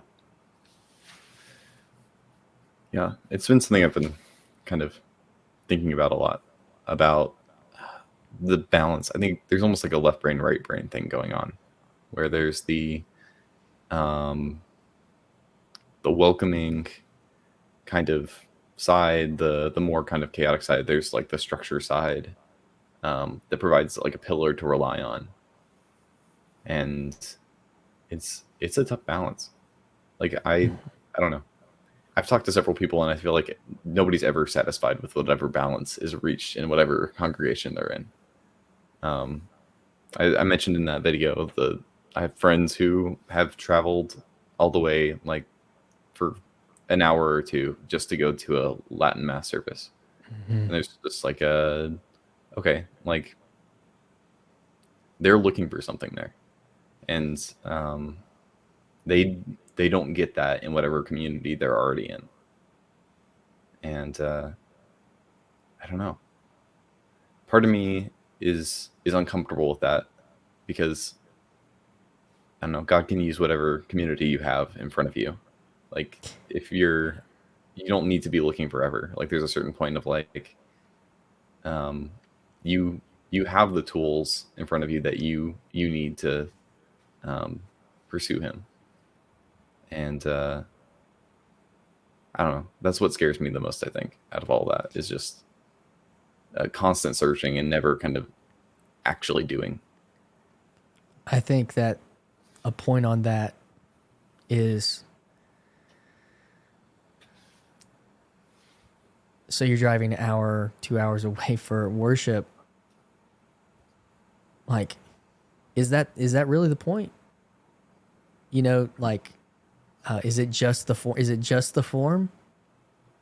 I think there's realities to that. The form is powerful in different ways for different reasons, but if you're doing that, then you're not communing where you're at. You know, so, and people have their reasons, and I'm not saying that they aren't valid. I That will would say just, I am poking people's buttons on purpose. So if anybody is frustrated, I'm on purpose doing this. okay. So I'm not mean. I'm yeah, well, I mean, those are real contexts, I'm sure. So the yeah, the you know, but the defense of that is that, well, if you do believe that that is how this sacred thing is achieved, go after it. However,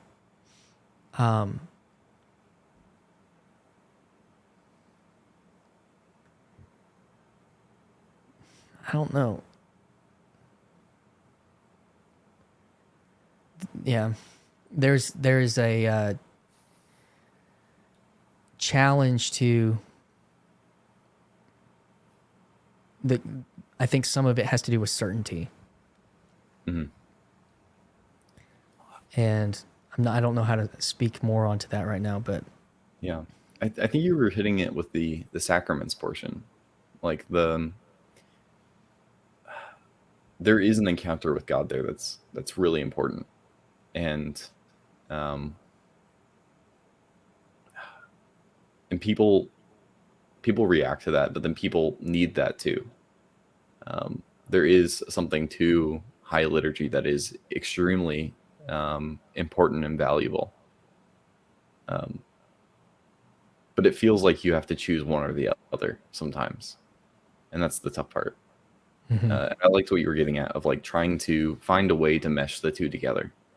Um, I remember Francis Chan for a while was kind of doing this thing where he was kind of exploring the idea of doing in a Protestant context, doing more, um, doing communion more often, doing like a weekly communion thing.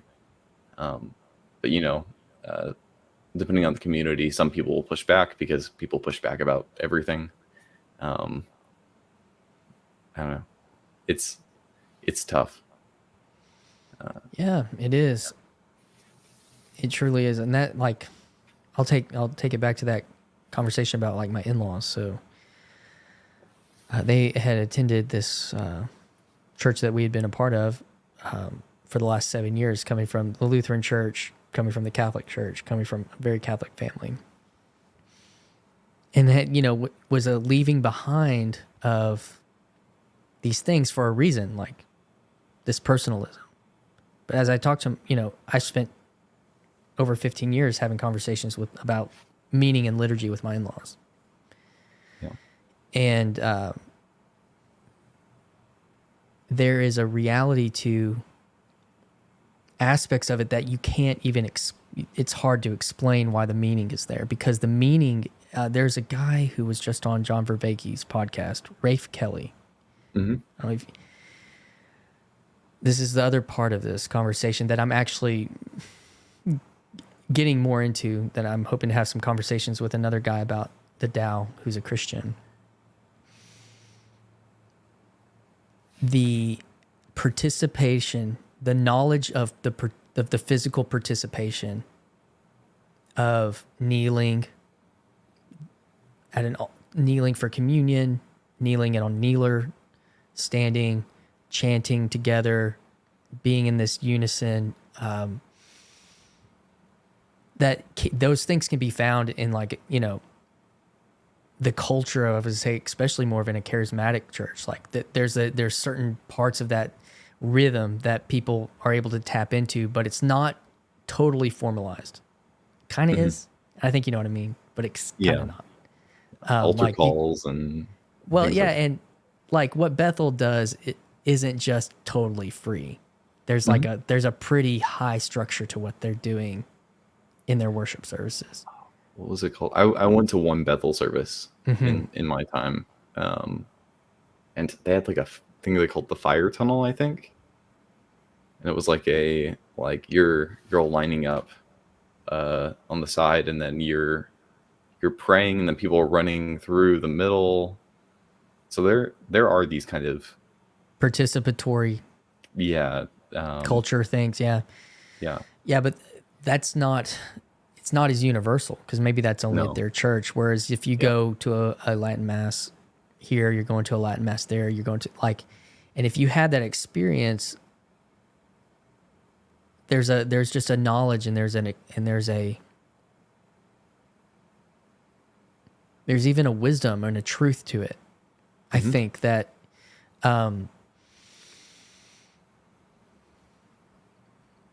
that some of us haven't experienced very much in the same way. And that would be, and even that would then is extrapolated out onto the church calendar, like that as a rhythm, or not Lent, Advent, these different seasons, feasts. So whereas if those spaces are left open in your life, they're just filled by sports or travel sports for your kids, or they're filled up. And I see this now, even as a guy who was, for a large part of growing up, was 2 times on Sunday, 1 time on Wednesday church guy. You know, and then as a pastor, like I still was doing, especially when I was helping with youth ministry, but even if I was doing like rehearsal and without that, like I still kind of was like a 2 or 3 times a week guy because of that. Yeah. But for the rest of the world, like that has diminished. And so I think all that plays a part in why there's like the hyper response of, say, your friends going to this. Now, other people in different situations, like I think that have intention, like yourself, where sounds like being intentional with small group. Like my little brother, who's 10 years younger than me, he's intentional with those things in his life and in his marriage, and I think you can find more of that. But different people are going to respond differently, and maybe, you know, like just be like, no, this is it. You know, I found it, you know, like, and it's possible they'll either like get into the life of that, or they might, at the same time, they're going to carry 20 years of whatever they came from with them into that. And you even heard that with Luke Thompson a few weeks ago, when he was talking about like what he does think is small group community is actually a big deal, that's not in his current culture, you know. Which so it's complicated, and I even feel like being at Symbolic World, where it was probably 50% Orthodoxy in the crowd, that, but I didn't feel like that was like, I mean, Richard Rowland was like, everybody needs to get an icon and kneel to it and pray twice a day. And I was like, there's no way that's happening. Like, it was a little bit tongue in cheek, but that was like one of his things. It's been meaningful for him but there was just not like, there were Catholics there. There were probably people that weren't Christians there. Like, Yeah. like that to me that's the power of the future, is if people can say like Jonathan Pageau, like go to church, like if they can just leave it at that and then trust in God and like the work in the genuine spirit, then that's the real power actually. Mm-hmm. So. And being intentional about it, I think you hit the nail on the head with that. Like, no matter what environment you're in, you kind of need to be intentional. You can't just kind of rest on whatever's there. I think that's been something that I think that's the dichotomy I was kind of pointing out with the people who are nominal in either space, is that there's kind of a lack of intentionality. It's just leaning into what is, I don't know, what the liturgy is, or isn't in both contexts, right? Yep. I would, man. So like, kind of wrapping this thing up, on one of your last videos, you mentioned that you don't know what's next. Are you still there? On Yeah, YouTube, I guess. I think so. Like, I use my channel to try to make art. Like, that's my ultimate goal. I don't want to sound pretentious with that, but like that's what I am trying to do. And I don't know what the next thing is. Like, right now I was supposed to release a video earlier today, and it kind of had a technical issue, so I have to re-render it. But once that's done, I have to like, okay, like what's the next thing, and what am I going to do, and why am I going to do it? Is the other question. And so, have you like reached a goal, or did you just feel like you've run out of steam? not run out of steam, but like, I don't know about you, but I finish a project and I don't have a list of project ideas on the side. I kind of do. I have a few kind of prompts and things, but nothing has kind of caught me. Once in a while, something will catch me, and I'm like, okay, like I am going to do this. This is the thing I know I need to do next. And I'm not quite there right now. And so sometimes that just means I just need to be quiet in a room alone. Yep. And just wait. But yeah, I'm kind of there right now. I'm in listening mode, and we'll see what comes of it. But I'm going to keep making stuff. Yeah. Yeah, I think that's the best, is to not force that, in those other conversations just for the sake of, and be okay with that, and be like, oh, the world's not going to end, or you're not going to lose something by not trying to force something. So I think that's great. Yeah. Well, I was reading. Oh, sorry. Yeah, go ahead. No. You go. Oh, okay. I was just reading. Do you know Nick Cave? Mm-hmm. He has his blog, the Red Hand Files. There was one that he made, and it was a couple people, and they were saying like, essentially, like, my muse is gone. Like, I don't know what to do. The world is like really horrible right now, and I don't know like if I can make art in like a horrible world, and I'm depressed or whatever.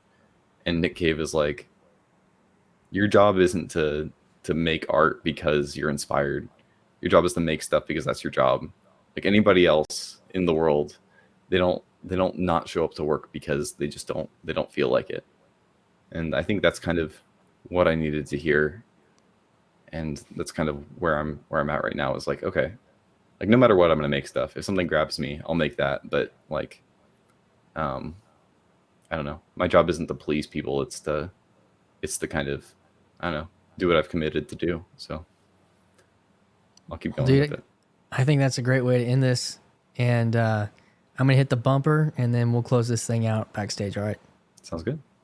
All right, man. Hi, this is Christian Baxter, and you're listening to Yours Truly, a place we go to think out loud.